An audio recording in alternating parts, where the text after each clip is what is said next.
The man standing in my restaurant doorway has the face of a boy I buried in my memory 12 years ago. Same sharp jaw, same hollow cheekbones. But his eyes have died since then. And the three men in black suits behind him tell me everything I need to know about where he's been. My hands freeze mid-motion, a steaming bowl of jade jiggy suspended between the counter and the table. It's 10:47 p.m. I closed 15 minutes ago. The lights are dimmed. The doors were locked. He steps inside like he owns the air in this room, and honestly, looking at him now, maybe he does. The boy I knew wore torn clothes, and eyes too big for his starving face. This man wears a black suit, worth more than my entire building. His shirt is open at the collar, just enough to show the edge of ink crawling up his neck. Tattoos. I remember his skin being bare. You changed the sign. His voice cuts through the silence like a knife through silk. Low. Unhurried. The kind of voice that doesn't need to shout because it's never had to. I blink. What? He tilts his head toward the window. The sign, it used to say Mama Songs. Now it just says Songs. My throat tightens. He remembers the sign. My mother passed, I hear myself say, 6 years ago. Something flickers in his expression. Just for a moment. Then it's gone, replaced by that terrifying stillness. I know. He steps closer. His men don't follow. They stay by the door like statues, hands clasped in front of them, eyes scanning the empty street outside. I set the bowl down because my hands are shaking, and I refuse to let him see. Who are you? The question is stupid. I know who he is. I just need him to say it. He stops 3 feet away. Close enough for me to smell him, sandalwood and smoke and something darker underneath. You used to call me Kid. My chest caves in. Kid. The scrawny 16-year-old who showed up at my mother's food stall in the dead of winter, shivering so hard his teeth sounded like dice in a cup. He had blood on his knuckles. A split lip. Eyes that looked like they'd seen things no teenager should. My mother fed him without asking questions. And when she went inside to get more blankets, he looked at me, 19 and naive and still believing the world was kind, and said, "I'll come back for you." I laughed. I thought it was the fever talking. I told him to finish his soup and stop being dramatic. He didn't laugh. He just stared at me with those intense, burning eyes and said, "I mean it. One day when I have power, I'll come back, and I'll make sure no one ever touches you." I never saw him again. Until now. "Yiwon," I whisper. His jaw tightens at the sound of his name. No one's called me that in a long time. What do they call you now? He doesn't answer. He doesn't have to. I've heard the whispers. Everyone in Seoul has. The young boss who rose from nothing. The CEO of a real estate empire that everyone knows is just a front. The man they call the ghost, because people who cross him have a habit of disappearing. "You shouldn't be here," I say. He almost smiles. Almost.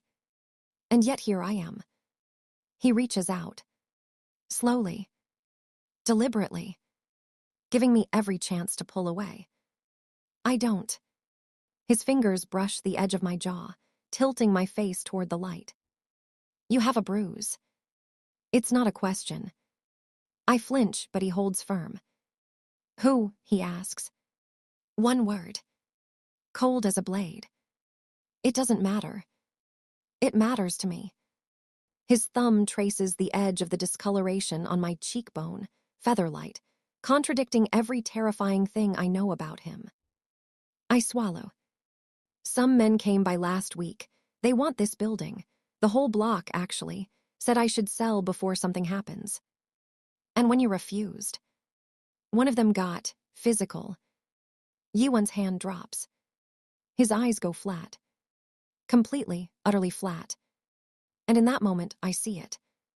The thing that makes men fear him. The thing that makes him capable of building an empire on blood. What were their names? I don't know. What did they look like? Yiwon. What did they look like? His voice hasn't risen. Not even a little. But the temperature in the room drops 10 degrees. 3 of them, one had a scar on his eyebrow, another was bald. The third did most of the talking, gold watch, nice shoes. Yiwon turns to his men. He doesn't say anything. Just nods. One of them pulls out a phone and steps outside. I feel sick. What are you going to do? He turns back to me. What I should have done 12 years ago. And what's that? He steps closer. Closer than before. So close, I have to tilt my head back to meet his eyes. Protect what's mine. My heart slams against my ribs. I'm not yours. No. He reaches into his jacket. For a terrifying second, I think. But he pulls out a worn, faded photograph. My breath catches. It's me. 19 years old. Smiling at the camera, in front of my mother's food stall. I remember that day. I don't remember anyone taking a picture. Where did you get that? I took it the day I left. He looks at the photo like it's a holy relic. I've looked at this face every day for 12 years, through every fight, every deal, every time someone held a knife to my throat. He slides it back into his jacket, directly over his heart. You asked who I am now. I'm the man who built an empire for one reason, to come back here strong enough that no one could ever hurt you again. I can't breathe. That's insane. Yes. You don't even know me. I know enough. What could you possibly know? He leans down. His lips stop an inch from my ear. I know that when the whole world treated me like garbage, you gave me a bowl of soup and told me I mattered. I know that you didn't look at my bloody hands with disgust. I know that you covered me with your own coat when your mother wasn't looking because you didn't want me to freeze. His breath is warm against my skin. You were the first person who made me feel human. Do you understand? Human. In 17 years of hell, you were the only light. My eyes are burning. That was just basic kindness. No, he pulls back to look at me. That was everything. Silence stretches between us. Heavy. Electric. His men return. One of them whispers something in Yiwon's ear. His expression doesn't change. It's done, he says. I feel the blood drain from my face. What's done? The men who hurt you, they won't be a problem anymore. What does that mean? He doesn't answer. Yiwon, what does that mean? It means you're safe. I step back. My shoulders hit the counter. Did you kill them? I gave them a choice. Leave Seoul tonight or don't leave at all. He tilts his head. They chose to leave. Relief floods through me, then guilt for feeling relieved. You can't just. I can, I did. This isn't your decision to make. You're right, it wasn't a decision. It was a promise. He steps forward again, closing the distance I tried to create. 12 years ago, I told you I would come back. I told you I would make sure no one ever touched you. Did you think I was joking? I thought you were a scared, starving kid who didn't know what he was saying. I knew exactly what I was saying. You were 16.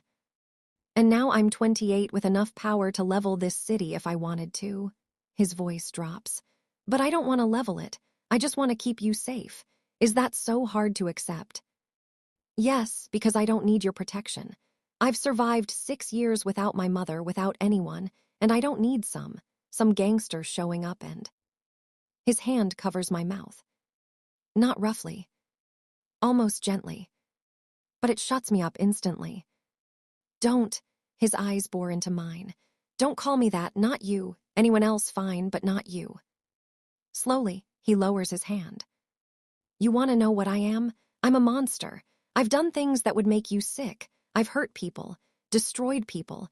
I've built my throne on bones and blood, and I don't regret a single second of it because every single thing I did brought me back here. His voice cracks, just barely. To you. My eyes are wet. I hate that my eyes are wet. I can't be what you've built me up to be in your head. I'm not asking you to be anything. Then what are you asking? He's quiet for a long moment. Then, let me stay. What?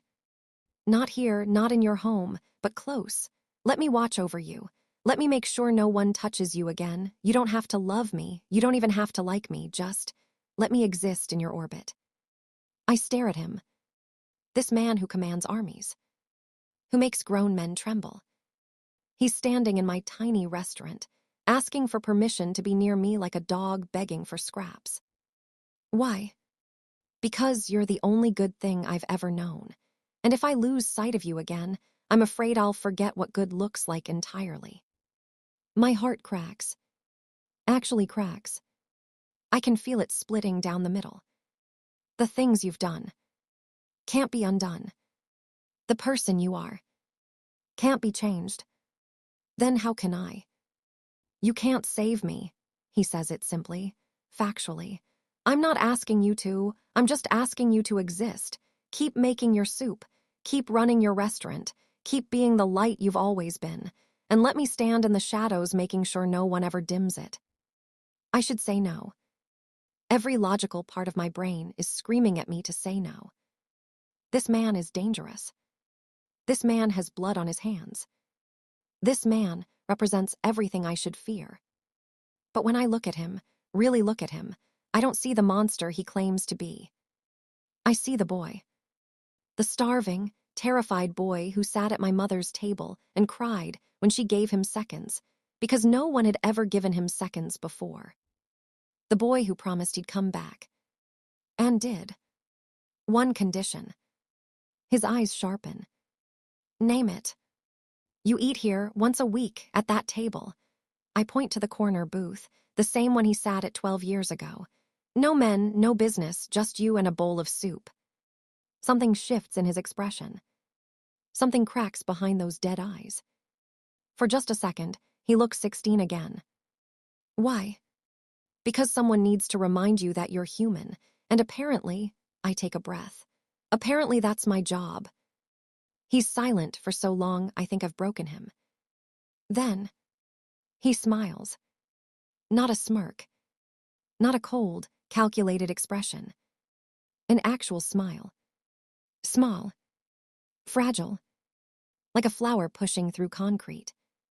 Deal. He reaches out again. This time, he doesn't touch my face. He takes my hand. Lifts it to his lips. Presses a kiss to my knuckles, so soft it feels like a prayer. One day, he murmurs against my skin, you'll understand. Understand what? He looks up at me through dark lashes. That you didn't just feed a starving boy that night. You saved a dying one, and dying boys who get saved. They tend to burn the world down for the ones who saved them. He releases my hand. Steps back. Adjusts his suit jacket like nothing happened. And just before he walks out the door, he pauses. Same time next week. I lean against the counter, arms crossed, trying to pretend my heart isn't racing. Kitchen closes at 10. I'll be here at 9. And then he's gone. The door clicks shut behind him. The restaurant falls silent. I stand there for a long time, staring at the empty corner booth. Then I laugh. A quiet, disbelieving sound. Because 12 years ago, I told a starving boy to stop being dramatic. And 12 years later, he walked back into my life wearing a crown of thorns and an empire of shadows, still keeping a promise I never expected him to remember. I move to the booth. Sit down in the seat where he once sat, shivering and bleeding and barely alive. And I realize something terrifying. I'm not scared of him. I should be. But I'm not. I'm scared of what I saw in his eyes when he looked at me.